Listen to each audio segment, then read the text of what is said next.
Fucking Louie, man. You're like really famous now. Yeah, I know. When he walked you're in, like really famous. I'm like, holy shit. I got a little nervous. I got a little nervous. I was a little like, oh, shit. We've had Louie on so many times, but now I'm looking at him differently. Like, God, he's really famous. That's that Louis C.K. guy. I watch his show. And he does a Leno show, and then that clip goes viral, and holy shit, you're famous. Crazy. My I'm God. not Funny or famous. Die loves you. I'm not famous. I'm not.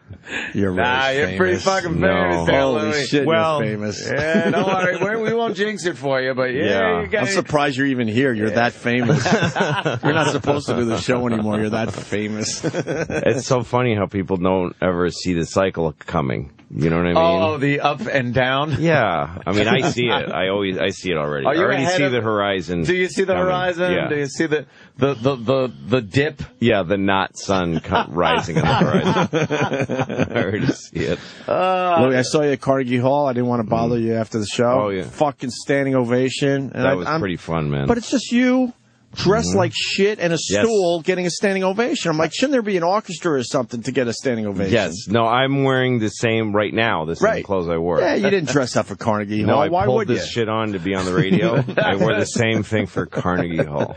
I was amazed. I'm like, that's why Louis is as good as he is, because he's not dressing up for Carnegie Hall. Well, never. And the thing is, when I play rooms that size, like the tour I just finished was all rooms that size or bigger. Jesus. In Chicago, I did the Chicago Theater. I did two shows there. Wow. But, how big is that? That's like 3,600 seats. So it was like 7,000 people in one night. And it was the perfect way to get ready for Carnegie Hall, is that by the time I got there, I'm like, well, I've been doing this kind of room. But nothing prepares you for that place, because Chicago Theater, it's enormous, it's beautiful, but it's in the middle of shit Chicago, and the dressing room is peeling paint, and Joey Ramone signed the coffee table, whatever, which I love. That's what I love. But you go to Carnegie Hall and they show you into the Maestro Suite, which has this gold plaque on it, and this guy bows as you walk through the fucking door, and it's like, oh my God, there's a whole other. And if Yo-Yo Ma plays there, he doesn't go to the Maestro Suite. He goes to the fucking musician room. Right. You're in the Maestro Suite. Yeah, you're the main guy. You're the guy. George Gershwin fucking got blown in there. And so yeah, it's a whole other level. It was such a great show, and I want to give props to Ted Alexandro. Is he doing all your? I hired him for the tour. No, he did. I toured with him some last year, and this year I worked with Todd Glass a lot and some other guys.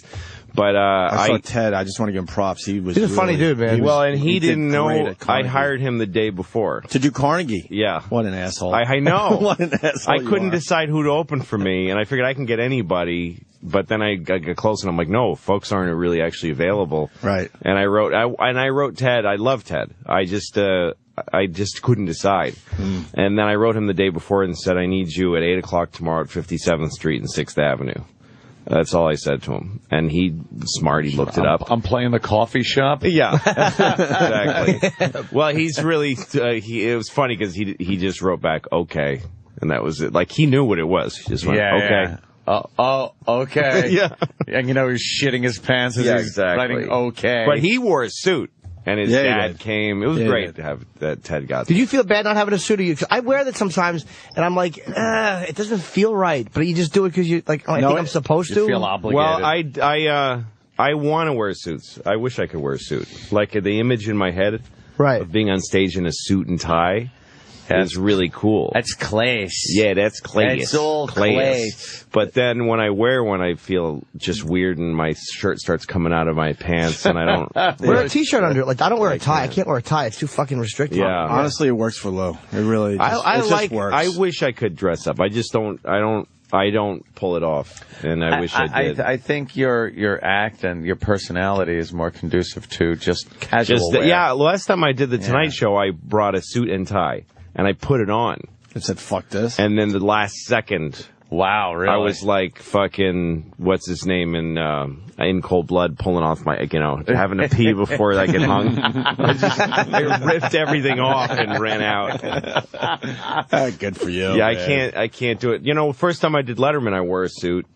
And I remember Mitch, what's his name, the comedian here. Hedberg? Yeah. He came up to me and said, "Why'd you wear a suit? You don't wear suits." And I was like, "Well, it's a respect for the institution."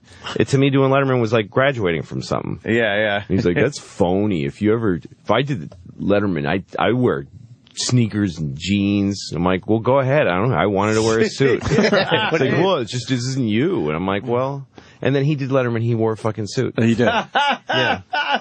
What a downer, though. Yeah. It's like, hey, I'm trying to enjoy my I love when moment. people have these phony rebellions. Like, yeah, exactly. Wow, you and Anne Frank really...